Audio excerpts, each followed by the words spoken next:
how to plant lime plant. Tanggalin muna natin yung balot, yung plastic.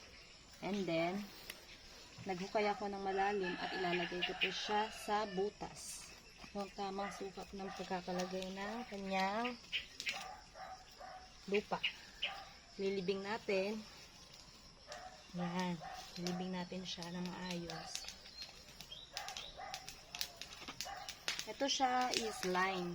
Para siyang lemon. Pero, maliliit siya na klase na lemon. Hindi siya yung lemon na malalaki. Ito yung tinatawag na lime. Yung maliliit lang na klase. Mga 1 year daw, magkakaroon na ng bunga. Subukan natin guys. 1 year to 2 years daw bago mamunga to. Ayan. Pagkatapos natin itanim, bubuhusan natin ng tubig. Huwag kakalimutan buhusan ng tubig para hindi malanta. Ayan. Buhusan yung dahon. Buhusan natin ang dahon niya. Tapos, lalagyan natin ng coco.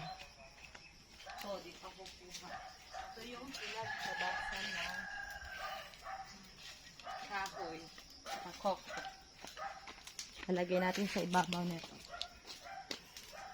Ayan.